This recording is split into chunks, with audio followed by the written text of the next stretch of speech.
अस्सलाम वालेकुम एवरीवन, कैसे हैं आप सब लोग। उम्मीद है कि आप बिल्कुल ठीक होंगे।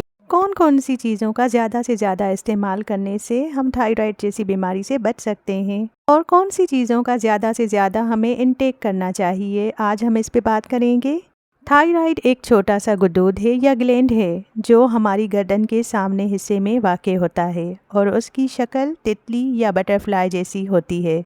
ये जिस्म में तवानाई की सतह, जिस्मानी दर्जा हरारत और मेटाबॉलिज्म को कंट्रोल करता है। थायराइड गुदूद दो अहम हार्मोन्स बनाता है, T3 ट्राईआइडोथायरोनिन और T4 थायरोक्सिन। ये हार्मोन्स जिस्म के मुख्तलिफ ज़रूरतों के मुताबिक खून में शामिल होकर जिस्म के मुख्तलिफ हिस्सों को ज़रूरी तवानाई फराहम करते हैं।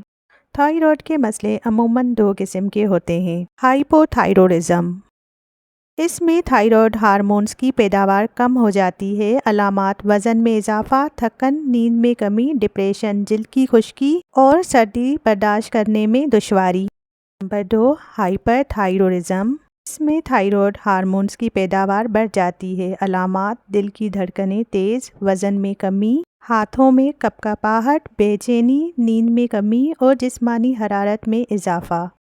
थायराइड के मसाइल की वजूहात, ऑटो इम्यून बीमारियां जैसे कि ग्रेव्स या हाशिमोटोज़। आयोडीन की कमी, थायराइड हार्मोन्स की पैदावार के लिए आयोडीन की ज़रूरत होती है। ख़ानदानी तारीख, अगर ख़ानदान में किसी को थायराइड का मसला हो तो आगे बढ़ने का ख़तरा ज़्यादा होता है। थायराइड के मसाइल की तशख़ीस खून के टेस्ट के ज़रिए की जाती है जिसमें T3, TSH और T4 हार्मोन्स की मिक़दार को जांचा जाता है। इलाज के लिए हार्मोनल दवाएं, ग़िज़ाई तब्दीलियां और बाज़ औक़ात रेडियो एक्टिव आयोडीन या सर्जरी भी इस्तेमाल की जा सकती है। अगर आपको मज़ीद सवालात हों या किसी मखसूस पहलू पर जानकारी चाहिए हो तो बताएं। थायराइड के मसाइल में ग़िज़ा का बड़ा किरदार होता है और कुछ इक़साम के गोश्त आपकी हालत को बेहतर या बिगाड़ सकते हैं। थायराइड के मसाइल की दो बुनियादी इक़साम हैं, हाइपोथायरॉयडिज्म कम थायराइड हार्मोन्स और हाइपरथायरॉयडिज्म ज़्यादा थायराइड हार्मोन्स। यहाँ दोनों के लिए गोश्त का इंतखाब बताया गया है।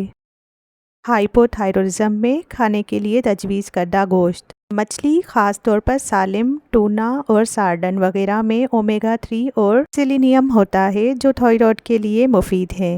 चिकन और टर्की, ये आसानी से हज़म होने वाले प्रोटीन फराहम करते हैं।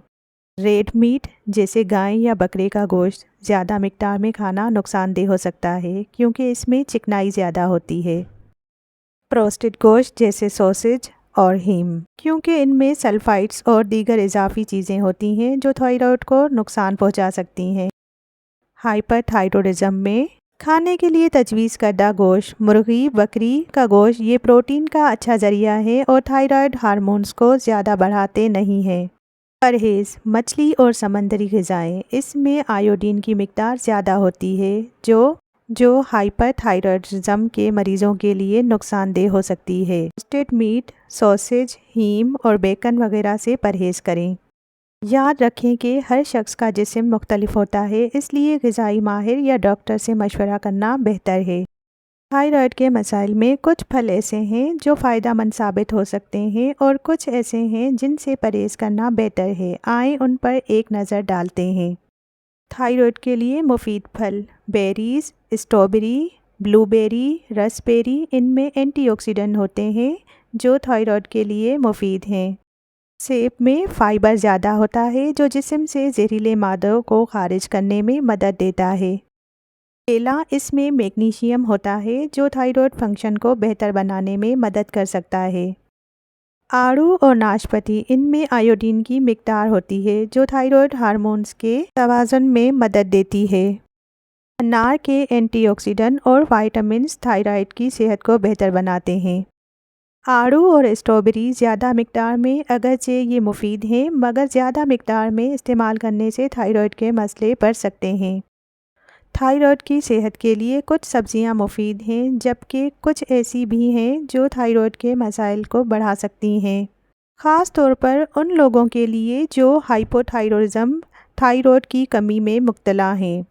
فائدہ مند سبزیاں: پالک اور پتوں والی سبزیاں، ان میں آئرن، کیلشیم اور میگنیشیم موجود ہوتے ہیں جو تھائرائیڈ کی کارکردگی کو بہتر بناتے ہیں۔ شملہ مرچ وٹامن سی سے بھرپور ہے اور مدافعتی نظام کو مضبوط کرتی ہے۔ مولی مناسب مقدار میں استعمال کرنے سے فائدہ ہوتا ہے کیونکہ اس میں تھائرائیڈ کے لیے ضروری غذائی اجزاء موجود ہوتے ہیں۔ ٹماٹر اینٹی آکسیڈنٹ سے بھرپور ہیں اور تھائرائیڈ کی صحت کے لیے مفید ہے۔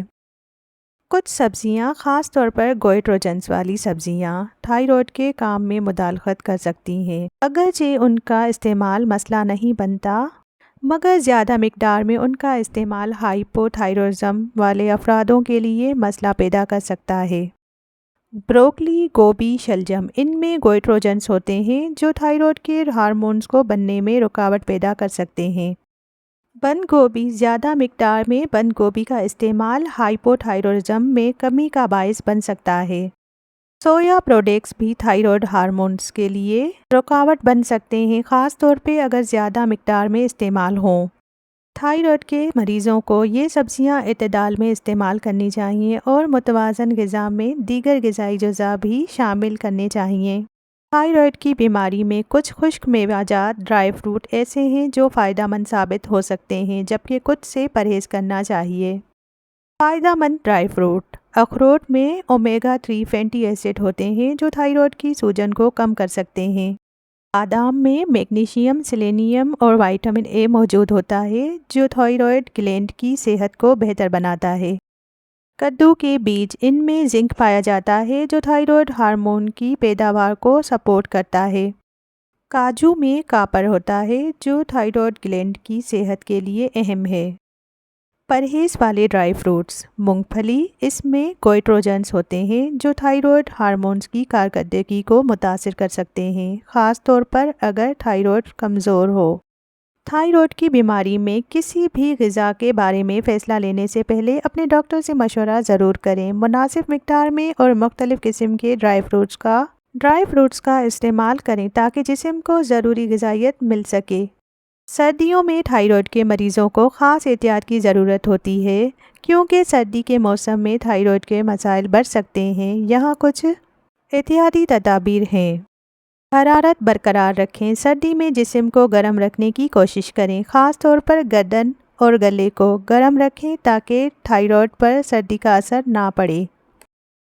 متوازن غذا: ایسی غذائیں استعمال کریں جو آیوڈین، زنک اور سلیمن سے بھرپور ہوں کیونکہ یہ تھائرائیڈ کے افعال کو بہتر بنانے میں مدد کرتی ہیں۔ مچھلی، انڈے، دہی اور سبز پتوں والی سبزیاں مفید ہیں۔ کافی پانی پئیں: سردیوں میں پانی کم پینے کا رجحان ہوتا ہے، لیکن تھائرائیڈ کے مریضوں کے لیے مناسب مقدار میں پانی پینا بہت ضروری ہے تاکہ جسم میں میٹابولزم کو درست رکھا جا سکے۔ ورزش: روزانہ ہلکی ورزش کریں تاکہ جسم میں گرمی پیدا ہو اور تھائرائیڈ کا نظام بہتر کام کرے۔ چہل قدمی یا یوگا سردیوں میں خاص طور پر مفید ہو سکتے ہیں۔ تھائرائیڈ دواؤں کی باقاعدگی: اپنی ڈاکٹر سے تجویز کردہ تھائرائیڈ کی دواؤں باقاعدگی سے لیں اور وقتاً فوقتاً ٹیسٹ کرواتے رہیں تاکہ خوراک میں کسی تبدیلی کی ضرورت کو پہچانا جا سکے۔ کافی نیند: تھائرائیڈ کے مریضوں کے لیے اچھی نیند بہت ضروری ہے، لہٰذا رات کو مکمل نیند لیں تاکہ جسم میں ہارمونز کا توازن برقرار رہ سکے۔ کافی اور کیفین سے پرہیز: کیفین تھائرائیڈ کے نظام سے اثر انداز ہو سکتی ہے، لہٰذا چائے اور کافی کا استعمال محدود رکھیں۔ سردیوں میں ان احتیاطی تدابیر پر عمل کرنے سے تھائرائیڈ کی کارکردگی بہتر رہتی ہے اور آپ صحت مند رہ سکتے ہیں۔ رنگوں کا انتخاب خاص طور پر اہم نہیں ہوتا، لیکن تھائرائیڈ کی حالتوں جیسا کہ ہائپر تھائرائڈزم یا ہائپو تھائرائڈزم میں جسم کی حرارت، توانائی اور مزاج پر اثر پڑ سکتا ہے، اس لیے رنگوں کا انتخاب اپنی ذاتی پسند اور مزاج کے مطابق کیا جا سکتا ہے۔ یہاں چند رنگ تجویز کیے گئے ہیں۔ ہائپو تھائرائڈزم: اس میں جسم میں سردی محسوس ہو سکتی ہے تو گرم رنگ جیسے سرخ، پیلا اور نارنجی پہننا مددگار ہو سکتا ہے کیونکہ یہ رنگ حرارت کا احساس دیتے ہیں۔ हाइपोथायरॉयडिज्म, इसमें जिस्म में गर्मी महसूस होती है, इसलिए ठंडे रंग जैसा नीला, हल्का सब्ज और जामुनी ज़्यादा मौजूद रहते हैं क्योंकि ये सुकून और ठंडक का एहसास देते हैं। अलबत्ता इन रंगों के इंतखाब का तिब्बी तौर पर कोई ख़ास असर नहीं होता। अपने मिजाज और पसंद के मुताबिक जो रंग अच्छा लगे उसे पहनना ज़्यादा अहम है। उम्मीद है कि ये मेरी छोटी सी कोशिश आप लोगों को पसंद आई होगी।